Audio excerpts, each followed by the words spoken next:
Welcome to Rebel Without Applause, where we explore the intersection of sports, entertainment, and culture. I'm your host, Maurice Bob, and today we have a very special guest on the line. She is a former track star that is now a stunt woman who has worked on such television shows as SWAT, Criminal Minds, Hawaii Five-O, and LA's Finest. Ladies and gentlemen, please give a warm welcome to Tiffany Abney. How you doing, Hi, Tiffany? hi. Thank you so much for having me. I appreciate it. Great to have you on. Nice to meet you, and thank you for taking some time out to speak to us today. How have you been holding up during this crazy pandemic time? Um, I've been doing pretty well.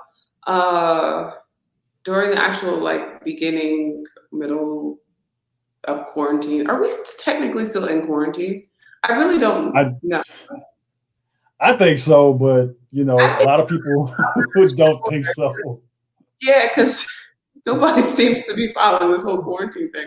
Um, I I'm doing good. I'm back to work, so I'm happy about that because it sucks to not work for that long for many many reasons, as I'm sure most people can agree with that sentiment.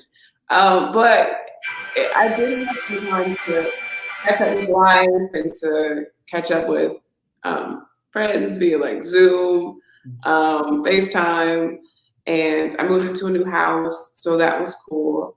Um, and I got engaged. A lot happened Congratulations. for me during quarantine. Thank you. So my quarantine was actually pretty busy, to be completely honest. And I'm glad that I did have that time off because usually I don't have a lot of time off to be able to move into a whole house and do those kind of things. So, and my biking, my motorcycle stuff got a lot better too because I had so much time to train um, and fight and things like that. So yeah, honestly, my quarantine was super chill and relaxing. It was a little bit longer than I would have liked to have been, but it was actually kind of needed. And obviously, I'm sorry about all the people who, have lost their lives and lost loved ones during this time. Um, it sucks because it's like one of those. It's like a double-edged sword. It's like one of those things where it's like I was happy to have the time off, but at the same time, I'm like, oh, I have time off because people are like legit dying. So I don't. Yeah, It's hard. That was a hard concept to be able to just acknowledge and live in that. So yeah, it's happy, but at the same time, kind of sucks. yeah, I know what you mean. And then what's crazy about it is we've been going through this since March, Hmm. and even here it is almost the end of the year, and we really don't have an idea of when we're going to be on the other side of it because cases keep ramping up. We don't have great leadership. I really don't know when it's really going to be safe. And it's crazy how now the only people you would feel comfortable hugging or shaking a hand with are family members or And that's people very close. when I went back to work, I have, I get to see my friends again and I'm so excited and so happy and like actresses that I've been doubling, like who I haven't seen in a while, I get to, be around them and say hi, we get to catch up and stuff, but it was just so weird going back to work and like not being able to hug people and like having a COVID officer always like on your ass, like 6 feet, 6 feet, Oh don't wow, so hug. you have You people don't like making sure, you huh? hear a voice. Like you don't even see. I'm like, where? Like I look around first, and then I'll be like, oh, I don't see anybody. So then I'll hug my friends, and then I'll hear no hugging, and I'm like, where are you? I don't even see you. It's crazy. Yeah, it's a crazy new dynamic that we have to try and live with. But hopefully they can come up with some kind of cure or treatment or something to get us Um, somewhere back to normal. yeah. But I'm like I said, I'm glad to have you on, and one of the signature questions we like to ask guests to start things out is, when you look back on your life, what would you say is your most rebellious moment? My most rebellious moment in my life. I mean, I feel like my whole life I've been rebellious. I mean, it's me being a stunt woman at this point in my life. I feel like all of the things that I've gone through in my life have led up to this point. When I talk to my friends in college about, being a stunt woman, and they're asking me all these questions, they're like, this isn't really far-fetched for you. Like, we can totally see you jumping out of windows and buildings because you used to do it in college. Like, there was a time in college where I don't even remember why, but some of my friends who were on the track team, we like to just do random ridiculous things when we got bored, like around campus and like in the dorms and stuff at our apartments. And we used to mess with the basketball team all the time. Like, we had this like thing with them where they would harass us. We'd harass them back. And like I remember one time they were like at basketball practice and we were back at the apartments bored. And so we're like, oh, let's go see if they're home. So we went to their place and they used to leave their door open all the time. So we went in there and they weren't there. And we were like, oh, they're at practice. So it completely ransacked their whole apartment. And in the midst of us ransacking their apartment, we got caught. Oh. They came back. And when they got back, they were like, holy shit, like, what is going on here? And we're like, oh my God. So my friends, I think there was 3 of us. My friends managed to run out of the apartment and like got away. I run out and I'm the last one because of course I'm still like not finished what I'm doing. So I gotta finish. And so like I run out and I get caught and drugged back to the apartment.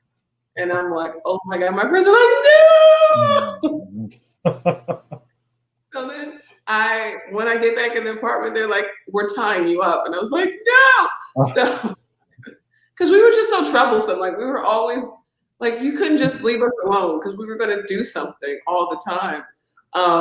So then I escaped into one of their rooms and I locked the door behind me. And I'm like, what am I supposed to do now? Because they had BB guns. Like, they were not playing with us because they honestly were over us because we used to do this all the time. So my friends called me. They're like, where are you? I'm like, I'm stuck in here. I'm in one of the rooms. They're like, what are you going to do? I'm like, I don't know. Mind you, we're on the 3rd story of at Cullen Oaks at U of H's campus, like 3rd story apartment. And I look out the window and I'm like, guys, I think I'm going to jump. Oh, whoa. They're like, what? I'm like, I feel like I've seen it in movies. I just have to like tie I got his sheets. I tied his sheets together and like was taking clothes out of his closet and tying all this stuff together because I've seen it in movies, right? It's obviously going to work. So I'm tying all this stuff together and I'm like, okay, I'm going to flick the light on because it was nighttime. I was like, I'm going to flick the light on and off so you guys know where I'm at. So I'm flicking the light. They see me and then they come and they're underneath the window. They're like, there's no way you're jumping. I'm like, I tied some stuff together. It's going to be okay. I'm doing this. So I tie everything together. I tie one part of it to the bedpost because it's not going to go anywhere, right, if I tie it to the bedpost. So I tie it to the bedpost. And then I come out the window and I'm just scaling the wall. Spider-Man, Spider-Woman. Scaling the wall with no harness. Like, when I look back at it now, me being a stunt woman, we take so many safety precautions, and there's just, if I were to do that in a movie, that same exact thing, I would have a harness on, I'd have a wire, there'd be somebody on the other side of the wire, like there'd be a whole setup to make sure I don't fall, right? I had none of that. So I'm scaling, going down. I literally didn't even get that far out of the window before something snapped, and I fell from the third Ooh, story. ouch. I Did you break fell. something?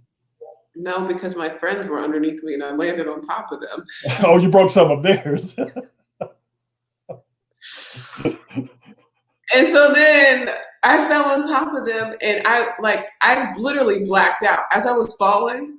I blacked out, and then when I came to, I was on the ground, and I'm like, and I'm looking up, and I'm seeing the window, and I'm like, and I see that the thing snapped. So I'm like, what happened? Like real life movie stuff. Like this really happened to me, and I'm like, what happened? They're like, you fell out of the window. I was like, oh my God. And so I'm like, okay, whatever.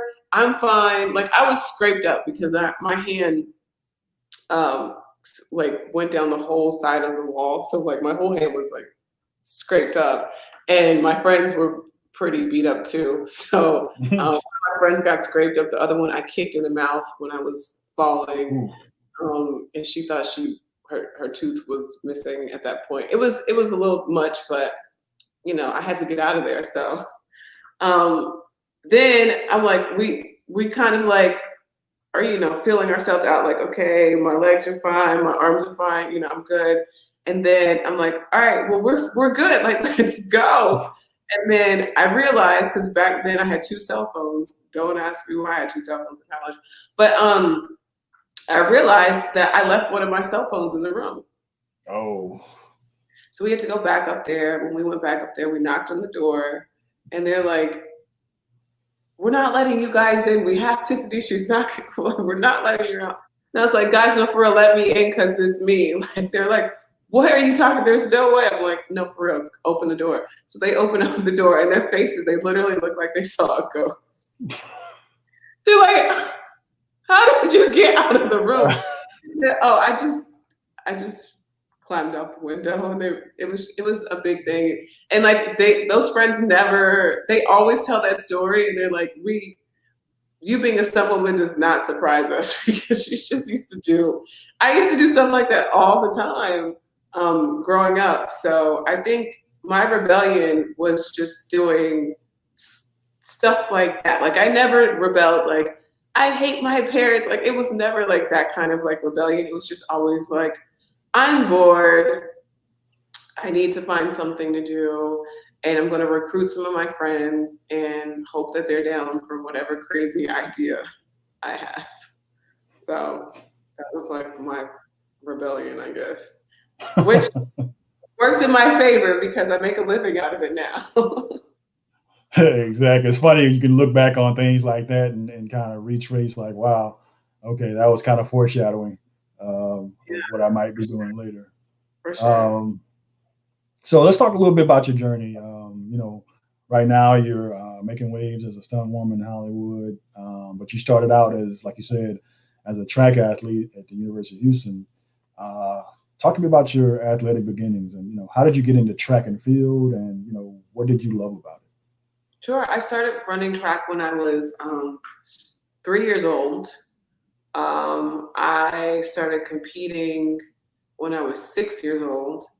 And I mean, all I knew was track for so long because I started at such a young age. And I accomplished a lot when I ran track. I represented the US at one point when I was in high school. And I've got so many accolades behind, my name as far as track and field is concerned. And it helped me to get a full scholarship to the University of Houston. So I ended up going to U of H. I ran track for U of H. I ended up becoming an NCAA All-American at U of H. And my freshman year of U of H, I actually got hurt before the year started. So I had a stress fracture in my foot, which prevented me from running my freshman indoor season. And my coach told me, Leroy Burrell, well, he wanted me to sit out the whole year. And I was like, I can't sit out the whole year because this is all I know. So what am I supposed to do? running. So I came back and I started running an outdoor season, which I should have just sat out the whole year, like you said, because my injury never healed. I was never the same. I ran 3 years at U of H on that injury. Never got surgery. Because when I first got there, my freshman year, there was a woman who was on the track team who had just gotten surgery. I forgot what she got surgery on, but she was like, "Don't ever get surgery if you don't have to get surgery. It's awful. It's the worst." And so after she told me that, she was a senior, and I was like, "Oh, I guess if something happens to me, I'm never going to get surgery." And stupidity of me, like I just never did it, which I should have. And I should have just let it heal, but I didn't. And I just never. I actually became an NCAA All American on a almost broken foot. Wow. So yeah, that's how crazy I am. I just people say sit down and don't run, and I'm like, no, like this is why I'm here. Like I have to do this, and I should have just sat out, and I should have just gotten surgery and let it heal properly, and finish as long as that could have probably would have taken me like a year and a half, maybe even 2 years. And that was what I was afraid of. I was like, I'm just going to be sitting around here, not training, not doing anything, and I don't know if I can come back from that. So I just went ahead and ran on that injury and never ran, as far as I'm concerned, up to my full potential because I was always hurt. So I stayed at U of H for 3 years. I ended up leaving U of H and I moved to LA where I started to pursue a career in acting and modeling. And then a couple years into that, I decided I met some stunt people, and that's kind of how I started doing stunts because I was always super athletic and I missed being athletic, and I miss competing too because I competed my whole life from 6 years old to that point. I competed, so I miss that. And for me, stunts, in a way, it feels like competition. It feels like competition because I do all this training and then I have to go on a day on set, and I have to perform in front of a lot of people. And, with being on set, working as a stunt performer, you don't get a lot of tries to keep doing the same thing over and over again. So if we're doing a fight, there's like, for instance, in LA's Finest, the last episode of season 2, I did a fight that I rehearsed probably for like, I don't know, 2 hours, just not a lot of time. And then I think maybe like a week or so later, not that long, a few days later, I had to actually film the fight. So we were supposed to get ample time to film that fight, but it was the last day of filming for the whole season. And, there's a lot of things that they had to get with the actresses dialogue wise. So that took a bunch of time. So my, I don't know, 4 or 5 hours of having time to get it, get everything dialed in.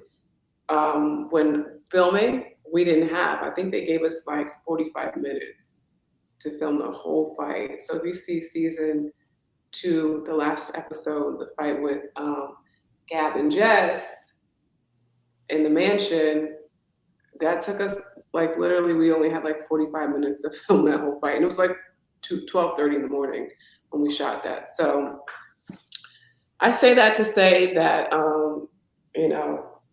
for me, stunts is a lot like being a professional athlete and having to perform and doing it in really weird circumstances. Like that fight, I remember the floor was so slippery. I don't know what happened because in the rehearsal, the floor was not slippery. And then when we got there on the day, I don't know if somebody was trying to clean the floor or something, but the floor was so slippery. Even like Gab and Jess were like, yo, what's up with the floor? Like we can't really move because we keep falling. So to have them give us only like 45 minutes and then the floor is slippery and it was a lot. I have on a whole, SWAT uniform and it's a lot, but I love it. I really, really love doing it. We got through it. I haven't seen it actually on camera. So one of these days I'll watch that episode and see how it came out, but I hope it came out well. So is that one of the biggest things you took away from being, an athlete for so long, is the preparation and the being ready and the, competing side and being able to perform under pressure? Oh, absolutely, because the pressure of being a stunt person on set is in situations, there's easier jobs. There's days where we have super easy jobs, but then there's days that we have hard, hard, hard days. And that could consist of fighting. It could consist of, like, if you watch any of like the Fast and Furious movies, all of the stunts that they do on that, like there's no easy days on like a Fast and Furious movie, like not one. So I am so thankful for the background that I have in track and field and the background that I have in being the type of athlete that I was, and always pushing myself even when I'm like, I can't push myself anymore. I find a way to just get through, because being a stunt woman is not easy. It's not. On the hard days, it is hard, like hard on so many levels. So I'm so thankful for the background that I have in track, because I don't know if I would even be able to get through some of the things that I've gotten through, if I didn't have that background. Yeah, it's funny that you probably as a kid growing up, and you were focused on track, you probably never would have thought one day you'd be a stunt woman. No. But it's crazy how life and things like that lead us down these paths. But it also, in your case, prepared you for whatever path you went down, even if it was a quote unquote unknown. So let's kind of fast forward a little bit. When you finished at U of H and you went out to LA, not too long after, you were on the reality show, The Ultimate Catch with. Oh yeah, I did do that. um, How did that come about, and what made you decide to do that show? Why did I do that show? It's funny. I had friends who did Ray J, and I had a friend who did Real and Chance. And when Ultimate Catch came, okay, I remember when Ultimate Catch came about, I was working as a booking agent, and VH1, the casting department, contacted the booking agency that I was working with. And so they're like, can you help us find talent for this show, Ultimate Catch? And we're like, okay, cool. So I was getting women to audition for the show. And the casting agent from VH1 kept saying to me, I think you should audition for the show. And I was like, yeah, no, absolutely not. And so I was like, no, I'll just keep sending. I was like, I have really good girls. I'm going to keep sending you these girls. So I kept sending women over to them. And again, we really think you should audition for the show. And I'm like, how does that even work? I'm helping you guys out with finding talent and casting. Isn't that kind of like a conflict of interest in a way? They're like, no, absolutely not. Like, if you want to submit, you can submit. And I was like, I don't know. I don't feel like this is something that I really want to do right now. And then they asked me again, and they just kept asking me, and I was like, okay, fine. And I was like, I will audition for this. And I ended up going to the Dallas audition. I was living in LA, but I was on my way to Houston for something. I don't know. I used to go to Houston all the time. But I was on my way to Houston for something. And so while I was in Houston, they were like, just go to the Dallas audition. And I was like, okay, cool. So I went to the Dallas audition. From there, they were like, hey, we want you to go to the next audition. I was like, okay. So then I think I came back to LA and I had another audition in LA or something. And then from there, I feel like I went back to Houston for some reason because I was always in Houston. And while I was in Houston, they called me. They're like, okay, yeah, we want to bring you on the show. And I was like, what? Why? And they're like, no, we really like you. And we really think that you'll be a really good fit on the show. And I was like, okay, so what does this mean? And they're like, well, you're going to come back to LA. You're going to go through another series of like auditions. And, we'll kind of go from there. And I was like, all right. So I went back to LA. And then they had me in a hotel. They had a bunch of girls in the hotel. And they were doing interviews with us for like days. Like every day for like, I don't know, 3 days we were doing interviews. So they were like kind of weeding people out through that interview process.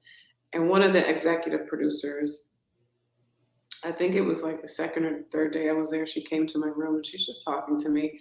And she's like, I really like you. And I was like, thank you. I like you too.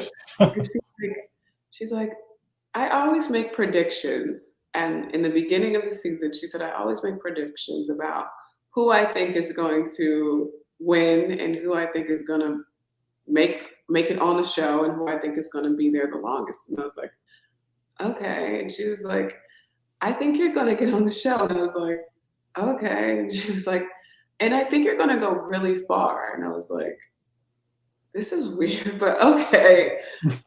So then we ended up, I think on like the third day, they got all of us who were still left. We got on a bus and we went to the Rose Bowl and they didn't tell us anything. We didn't know what was going on. So we went to the Rose Bowl and we see so many women. There were so many women at the Rose Bowl, and Chad was there. We didn't know where we were going. We didn't know he was going to be there. We didn't know other people were going to be there. We didn't know we were filming anything. Like they don't tell you anything. So we get there and we find out that we're filming. We find out what we're doing. We find out that he's there, and from there, we did that. I think that was like the first episode actually. That ended up being the beginning of the first episode where we're all at the Rose Bowl and he's like teaching us drills and that whole bit. He's, talking to people and his friend is talking to people trying to figure out who he likes or whatever. And I ended up getting on the show from that point. So, man, that feels like so long ago. I forget that I did that show. It's crazy. Wow, that was like a lifetime ago. It was a fun time. That whoever that was that made the prediction was pretty spot on. You made it all the way. Man, she sure was. I made it good, child. And I really felt like I could have won. Honestly, I felt like I could have won it. But by the time we got to the end of that show, I was done. Like I wanted to go home. I was just like, we were in a house together for at least a month and a half, something like that. And I was just like, I want to go home. So I feel like my energy probably was very much of, I'm done with this. So, I really feel like I could have made it to honestly, I don't think I would have won. Ruby would have won that, but I feel like I could have been the runner up in that situation.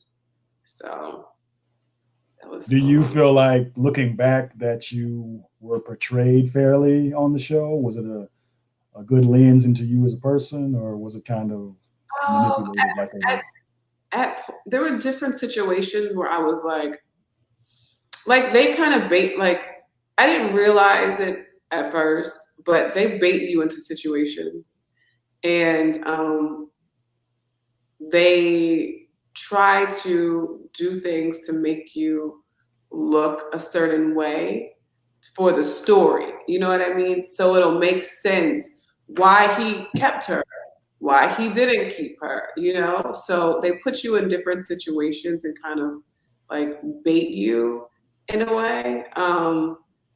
And because there's actually a story producer which I don't know if people know this about those kind of shows, but we had a story producer who was there with us all the time. And like there would be situations where like I would say something or do something or somebody else would, and the story producer would come over to us and be like, you guys can't talk about that right now, or you can't, you know. So there was like somebody who was in charge of, oh, that's my fiance. Can I answer this or not? I just need 2 seconds. Hey, babe, let me call you right back. What?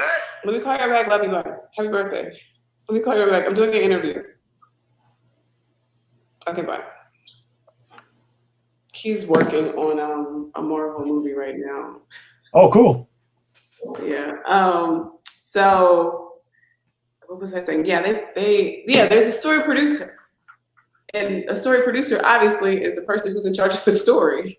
So, you know, it's real, but it's also manipulated. I'll use the word manipulated. So yeah, there were times where I was like, oh, I wish they wouldn't have done that. Like, I wish they wouldn't have put me in that situation. You know what I mean? Like, that's kind of not cool. But it is what it is. You know, like, what do you do? I mean, there was a lot of people after that who, you know, had their own opinions and things. And it's funny because people think they know you, seeing you on a reality show when in all reality, there's aspects of me that, yeah, you do get to know and you do get to see aspects of me, but then there's also aspects of the production too. You know what I mean? Like if you're watching a movie and you see an actress acting in a movie, there's aspects of her in her character that she's playing, but she's still playing a character and it's still a production at the end of the day. And it's still for your entertainment at the end of the day. So, you know, there's a lot of people who can't separate this is entertainment from, you know, this is who this person really is, or this is their real life. So, yeah. So when you look back on it, are you kind of just, are you glad you did it or indifferent or, you know, what are your thoughts on it? I was young and I had a good time. You know, like, I will never say that I wish I never did it because I'm happy that I did it. I'm happy that I had that experience in my life.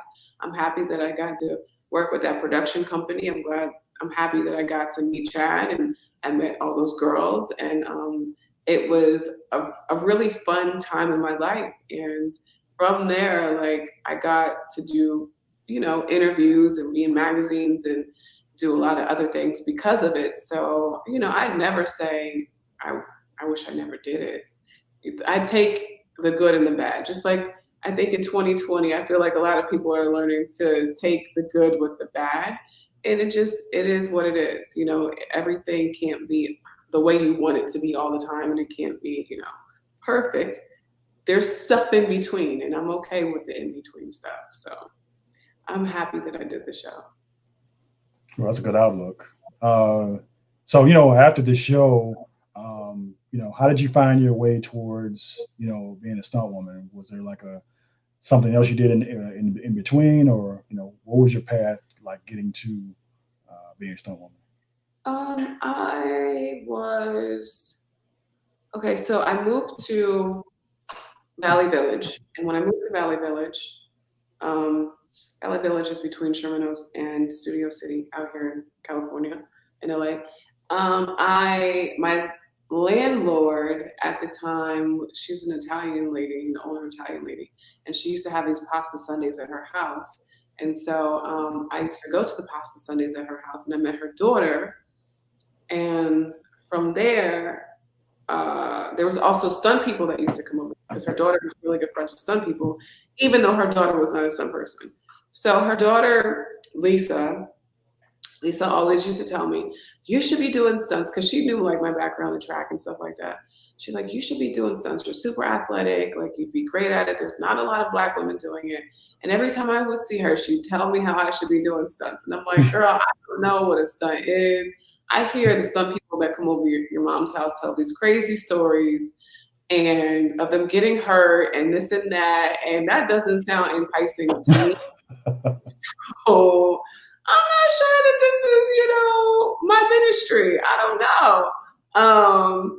And she just kept on and kept on and kept on. So then I got to a point in my life where I said to myself, okay, Tiff, like a year later, literally like a year later, I'm like, Lisa's gonna keep harassing you about this. Maybe she's on to something. So I was in my room, I was sitting on the floor, and I was thinking to myself, and I was praying about it because I do a lot of praying, especially now.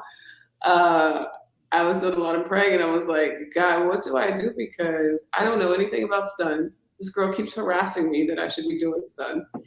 And, I'm fine doing what I'm doing. Like, I'm not making a whole bunch of money, and but I'm okay. Like, I'm okay, and I'm comfortable.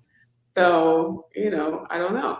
So then I got to the point where I was just like, honestly, because for me it was like a thing of like, either you're gonna do it or you're not gonna do it. Stop being in between. Like, make a sound decision.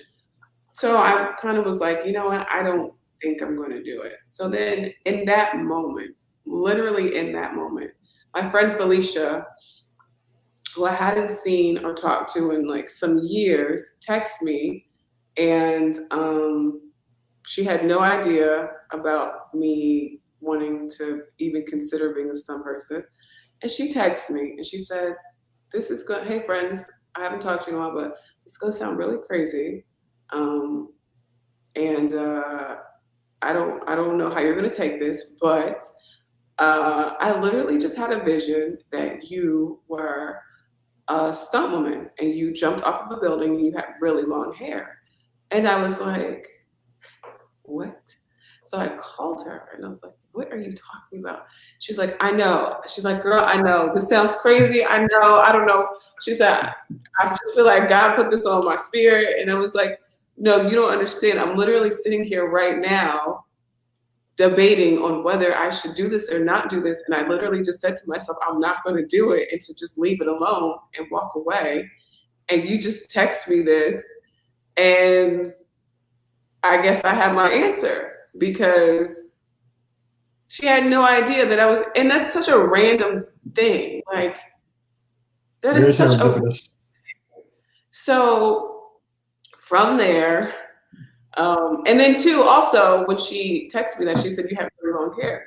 And the last time Felicia saw me, I had just cut all my hair off. So I had like an inch of hair. So for her to say you have really long hair, I was like, that's weird, because I had really short hair. But then I saw Felicia a couple years after that. And when I saw Felicia, I had long hair. She was like, oh my God, this is exactly how you looked when I saw you in my vision.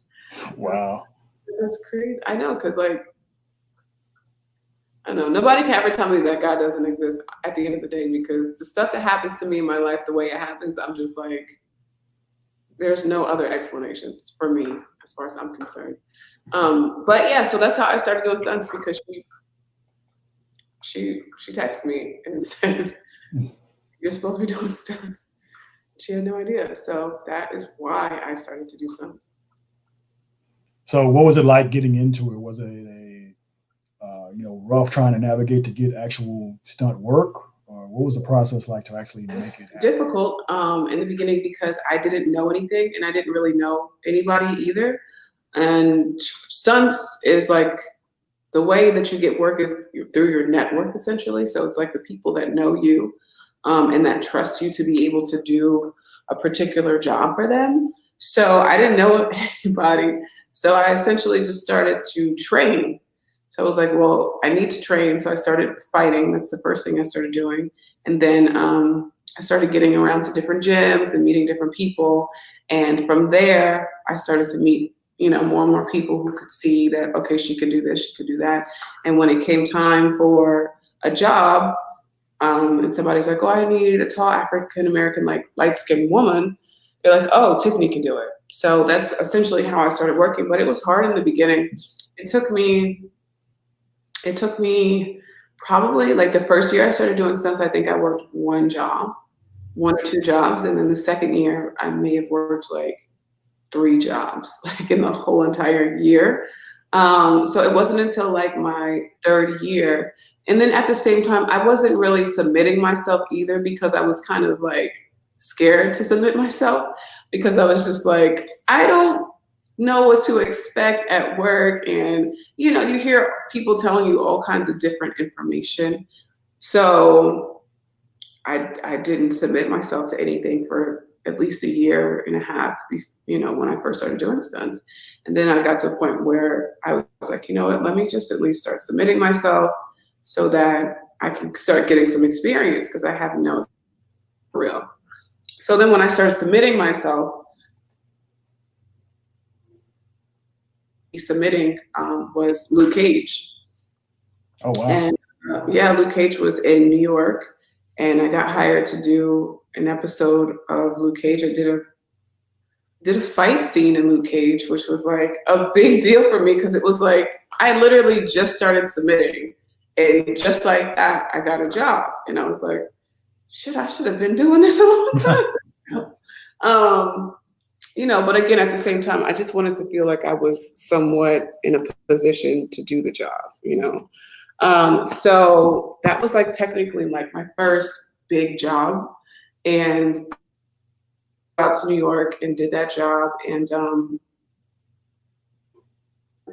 it was myself and another stunt woman. We were fighting Luke Cage. Like that was like my first like big job, and I was fighting Luke Cage on Luke Cage. And I remember watching season 1 of Luke Cage, and I wasn't doing stunts when I was watching season 1 of Luke Cage, and I was like, oh my God, this is so cool. I wish I could do something like this. Like I remember saying that to myself. And then I ended up on season 2 of Luke Cage fighting Luke Cage. Wow. Like, yeah. So, yeah. So I did that. And then I was like, oh, let me keep submitting myself to stuff. So I just kept sitting my head. Like when I say submit, there's this long PDF that comes out every month, which I haven't seen in months because of COVID. So I don't even know what's going on with that. But there's this document that comes out. It's called Stunt Contact. And it basically has like, it's like, I don't know, like probably like 70 pages of different productions that are running at the moment. And it gives like the producer, the director, who's starring in it. It gives like a synopsis of what it is. It gives the stunt coordinator, and it gives the contact information of the stunt coordinator. So I use this to send out headshots. So I would go, I got some headshots done, print out my headshots, and I would mail. And for like years, I was just mailing headshots out and sending emails. So I would mail a headshot out, and after I finished mailing out all my headshots, I'd go back and then I'd send them follow-up emails as well. So I was, you know, because at first I was just emailing and I wasn't getting a lot of stuff back, but then somebody was like, well, you should be sending your headshots out too, because what if they don't get your email? And I was like, oh, that's smart. So then that's when I started sending my headshots out. And as soon as I started doing that, people were calling me left and right for work because there's, you know, there's not a bunch of, then at least, there's a lot more now, but then there wasn't a bunch of Black girls. And even still, there's not a bunch of light-skinned, 5'9", African-American stunt performers, you know, women-wise. So I fit a very particular niche in the stunt industry because there's not a lot of me at all. I think there's probably like, that I know of, five women who are Black, light-skinned, who are between 5'9" and 5'11". There's probably like 5 of us. So at least that I know of. 5 of us that are competent, 5 of us that you can hire and we're going to get the job done, 5 of us that can do wire work, 5 of us that can do fights, probably like 2 of us that can do bike work. So I fit a huge demand. Like my skill set, the way I look, I fit something that there's not a lot of me. So I work a lot because of that. Wow, that's great. what do you, when you think about, being a stunt woman, what do you love about it so much? What is it? The physicality, the action, being able to kind of challenge yourself physically? Hmm. I love to fight. I love to fight. Like I love, but not for real fight. Like I'm not doing UFC, like MMA. Like absolutely not. A bitch punches me in the face, it's gonna be a huge problem. So I can't. I'm not ever gonna do that. But I like to fight. Like do fight choreo and fight train. I love to fight train. I love to learn new things. Like I do a lot of judo, jujitsu, which I've never done in my life, which was so new to me. Um, and I'm learning so much, and not just like learning in terms of like my skill sets, but I'm also learning a lot about myself, and I'm learning a lot about life. And I have a different awareness about me now that I didn't have before. Like I can go anywhere and I'll see things that people don't see, or I'll know how to fix something, or I know how to do something. And people are like, how do you know how to do that? But just innately, like I have a different set of like, the way I think is completely different now.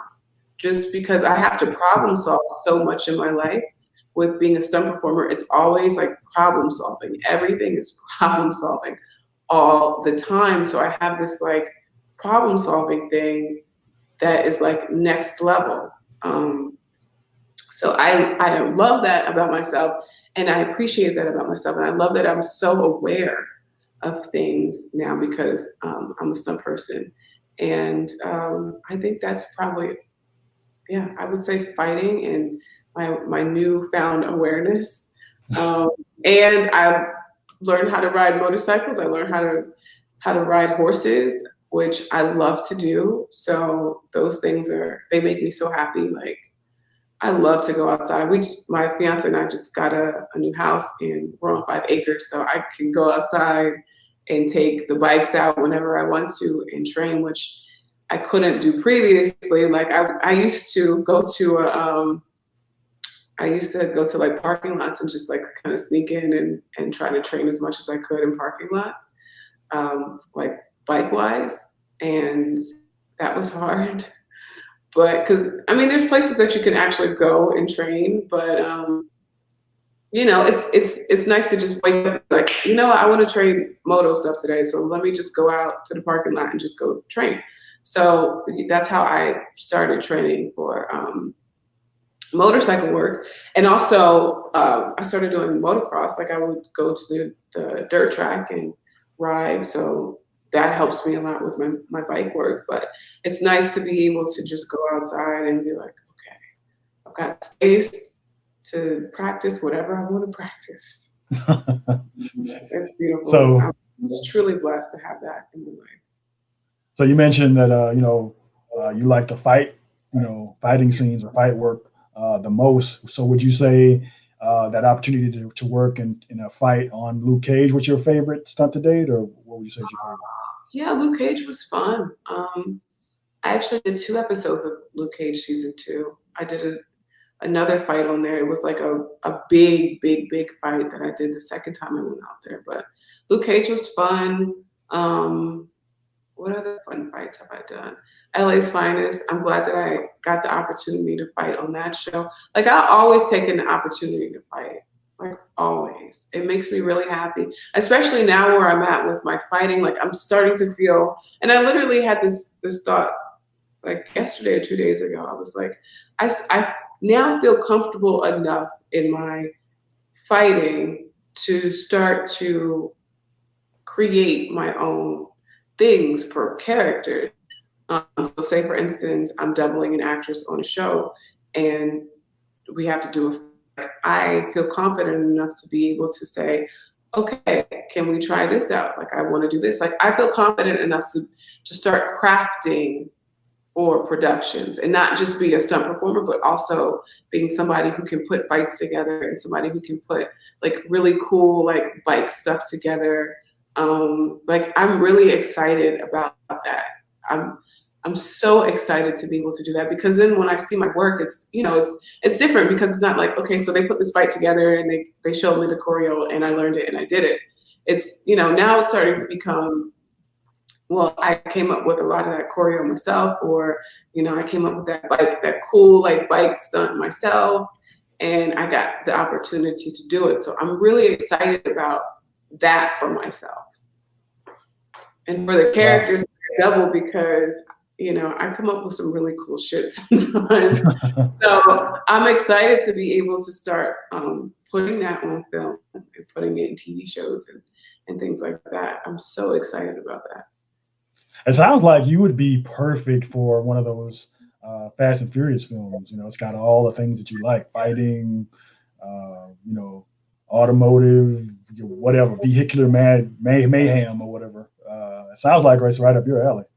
Yeah, the Fast franchises, those are tough ones, to be honest. Yeah, I absolutely want to be a part of the Fast franchise at some point. Those are hard to get into. Those are so hard to get into. Movies like that, like Bond, like all these big movies like that are really hard to get into, because unless there's an actress who I could go in and double, who is like my exact height, my exact weight, my exact size, my exact complexion, like everything to the T, you know, it's probably the only way that I could get on a film like that, because there's no like ND spots. And when I say ND means nondescript. So it's like there's not a lot of spots on there of somebody who can just go do something random. Like everybody on there who works on those shows are specialists who've been doing this for like 30 years, because the stunts that they have on those movies are insane. Like, I know people probably look at those movies and think that a lot of it is CGI, but no, people are actually flipping these cars. And like, I've never flipped a car in my life, but if you want to work on a fast movie, you're probably going to have to flip a car. You know what I'm saying? Like, there's just particular things that you're going to have to do that you need experience, like hitting specific marks. Like my fiance, for instance, he doubles Ludacris and Tyrese on all the fast movies since like, I think the second or third one. So I get to see exactly what they're doing. Like, I go on set with him and I see what they do. And the stuff they do is insane. Like I watch, even like I was watching his, he just posted on Instagram one of his Lamborghini videos, because I forgot, I think it was like Fast 7 or Fast 8 when they were in Iceland, and it was the orange Lamborghini on the ice. I remember that one. Yeah, that was him driving the Lamborghini. And I was watching it because he posted it on his Instagram, and I was with him when he was editing it. And I was just watching it and I was like, I can't believe you actually do this. Like, and I'm a stunt person and I know what is going on. You know what I'm saying? And for me to sit there and be like, I cannot believe you actually do this kind of stuff. Like the clips that he shows me of things that he's done, and even being at work and seeing his work in person, I'm just like, I can't believe you guys are this fucking crazy. And I said that to him last night because he showed me a different fast video last night, and I was like, you guys are insane. Like, you guys are really crazy, because they put themselves in so much danger. And to be in that type of danger, you have to be somebody like him or somebody like the people who work on those movies. Like I there's things that I can do, but there's a lot of things I don't feel comfortable saying that I can do at the moment, just because I know what it takes to have to do some of those things. And the thing about it too is people don't think about what happens if it goes wrong. You know, like, how do you get yourself out of the situation if the shot doesn't go the way it's supposed to? If somebody misses their mark, or if somebody is late, or somebody's too early, like, what do you do? So it's not just about like doing the actual stunt, it's also about like, again, problem solving. And to problem solve in heightened situations like that is insane. Like, it truly is insane. So I want to do the fast movie.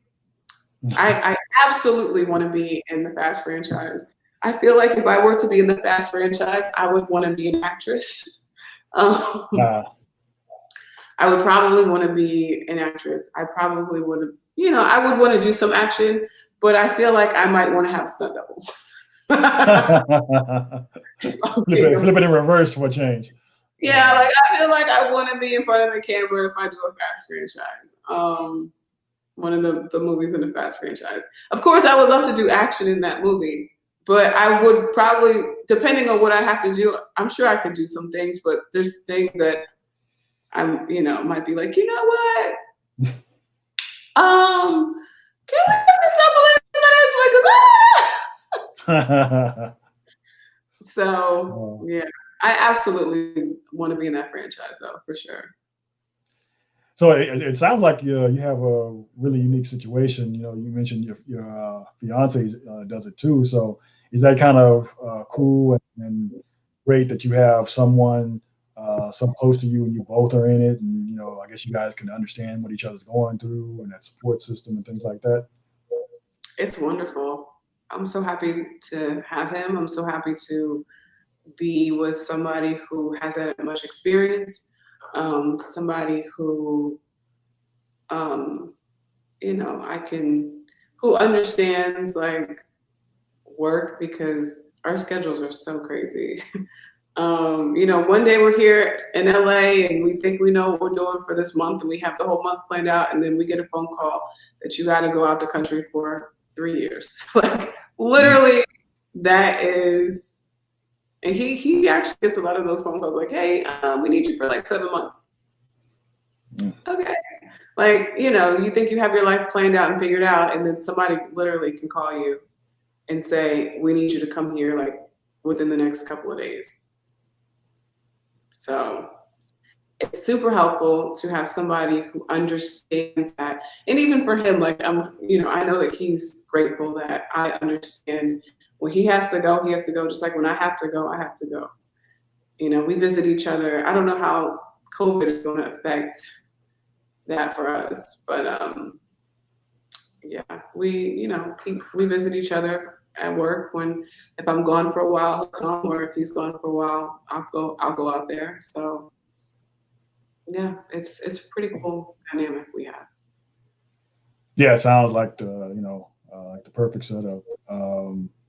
So you've been in it for a while now. So if another woman came up to you and asked, hey, what advice would you give me, or how should I try and get into it? What would you say to her? If a woman wanted to get into the stunt industry, I would say it's always good to have a specialty when you come in. Like I didn't have a specialty. There's nothing that I could do except for run and jump, So if you have a specialty, that will serve you so well.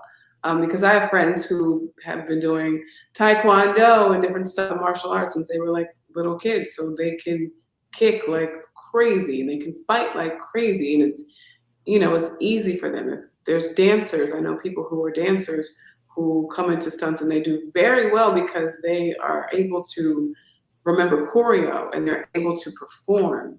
Not just remember the choreo and do it, but also perform. Performance is so important too. So, if people have a skill set already, that is a huge plus, like a huge plus. You don't have to be like me, at my age, trying to learn how to do all this stuff.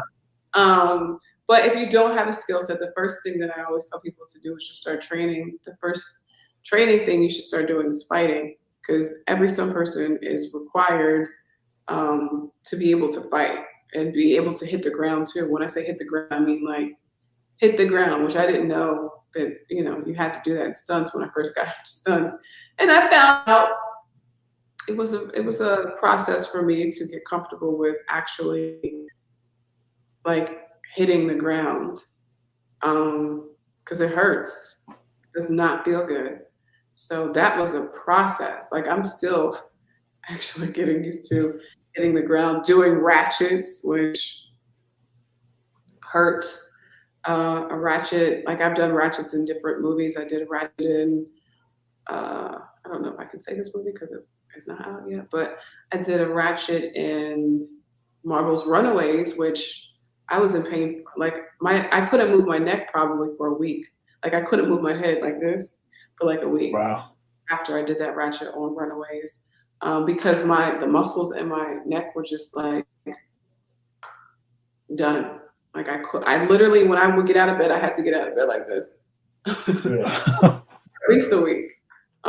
So you have to understand too that there's a lot of pain in stunts. Stunts is like, it looks cool, but there's a lot of pain that goes with it. It's not an easy thing to do. And there you have another kind of crossover in your life where you ran through pain when you were an athlete in college, and here you have to perform and do stunts through pain. So there's another transference there of experience that you're applying in your current life. That's why I'm able to do it, because I'm a little crazy. You have to be a little crazy because it's painful. You have to have a good chiropractor on your team. You have to have a good massage therapist. You have to have a good acupuncturist. Like I have all those things. Before COVID, I was going to the spa and just like sitting in the cold pool, sitting in the hot tub, because you cannot not use your body, because you're like, if I have a job, if I'm working on a job and I do a ratchet or something and it's super painful and I have to go back to work the next day. And that's happened to me several times where I was in so much pain, but I still have to go back to work and do the same thing again the very next day.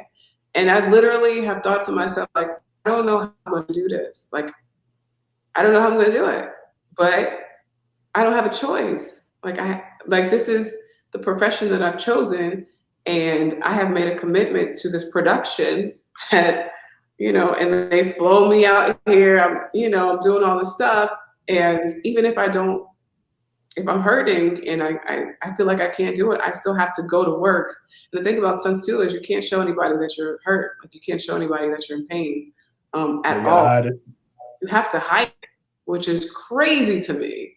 But that is the stunt industry. Like if you are hurt, you have to absolutely hide it. Like if you have to go to the hospital, like until you're finished, unless you're just like, unless you're like, your bones are broken or something crazy, or you're on your deathbed, like then you can be like, oh, I need to go to the hospital. But I know people who've broken things and then had to get back up and do the take over again, and people who get burned sometimes when they're doing firework, like severely burned, they have to get back up and do it again, and they can't say anything until it's over. And then when it's over, sometimes people will say, hey, I need to go to the hospital right now. Or sometimes people will go home. Well, they'll sign out and then they'll just take themselves to the hospital and nobody will ever know. That is the nature of being a stunt person. And it's so screwed up, but that's just what it is. Wow, yeah, so it's definitely not easy. It doesn't look easy, but not easy. It's not easy. It's not easy. Not easy. And you really have to do this.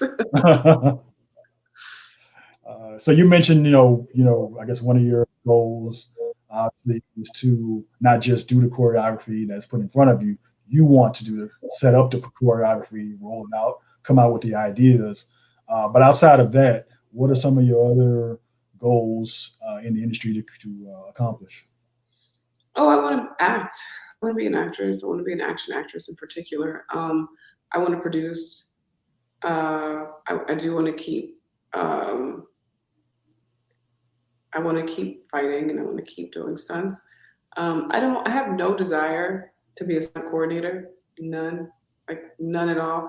And I have different productions who have contacted me actually very recently, like, hey, we kind of want you to submit to be a coordinator on our show. And I'm like, nope, I'm not doing that. I have no interest in being a stunt coordinator. There is so much that goes with being a stunt coordinator. And I know most people aspire, when they do stunts, they aspire to be stunt coordinators. And I'm like, Nah, it's too much pressure. It's too much. You have so many people's lives in your hands. I mean, if I go to work as a stunt performer, my life is in my hands. Other people's lives are in my hands. But as a stunt coordinator, it's just different because you're the one who's setting everything up. You know what I mean? Like you're the person who's hiring all these people, and you're the person who's making sure that you're hiring the proper people to do the job. And you're the one who's responsible at the end of the day. If something happens, it's on you. So I have no desire to be a stunt coordinator at all. But I do want to craft action. I want to be able to do that. So yeah, those are some of my goals. So is it kind of a hard jump between stunting and acting, or is it easier now, or what's that like? Well, it's a lot easier now for me. Now that I'm a stunt person, just because I'm a better actress because I'm a stunt person. Because I have to perform and I have to be physical and I have to use everything that I have. And I've learned so much about acting from doing stunts, especially motion capture, which when I first got into stunts, I was like, oh my God, I want to do motion capture so bad. But then I took a motion capture workshop and I was like, this is hard. I was like, this is a lot harder than it looks, for sure. So I was kind of like, you know what, if I never get a motion capture job, I think I'm okay. Like I'm okay. But I've recently got a mocap job, which I'm actually super excited about. It's going to be a lot of work. But with doing motion cap, I've become a better actress for sure, because when you're working, doing motion capture work, there's usually like a big room and there's a bunch of things in that room that you can use to set up your scene. You know what I mean? So I've been having to learn how to take absolutely nothing and set up a whole scene, like block out a whole scene. And the people that I'm working with who have been doing motion capture for like so many years, who are at the top of like the motion capture world, who are like celebrities of motion capture. I'm learning from these people, and the stuff that I see them do, I'm like, what? How did you? Because we're literally having to create everything. We get a script, but the script gives us like the basic, we've got the lines and the basic idea of what's going on, but we have to make it look cool. So it's like, okay, lines. Now, how do we, interpret what's happening in the scene, and who needs to be over here, who needs to be over there? Okay, what objects are we holding? Like, it's a lot that goes on. Like, you're literally creating the entire thing. It's not like when I go to work as a stunt person and production has already done everything, and I just kind of go there and I do my performance and that it is what it is. This is like, you literally have to create everything. And that's why I say it's so much work, because you have to be so creative, and you have to, really think about a lot of things. And okay, so camera angles. So, because when I work as a stunt person on set, they've got all that stuff figured out. They know what angles they want to shoot this. They know what's happening. But a motion capture, it's all up to us as the performers to come up with everything, like everything. So that's why I say it's so hard. And it's like nonstop. It's like at least like 10 hours. Like you break for lunch, but it's all day, nonstop. Because usually when I'm on a production set, we'll work, and then actors will come in and do their thing. So you have to sit there and wait for them to finish their dialogue and stuff like that, and then you might get back on or whatever. Sometimes I sit in my trailer for hours. Like sometimes I sit in my trailer all day, and then at the very end of the day, they're like, all right, we're ready for the stunt. And I'm on set for like 15 minutes sometimes.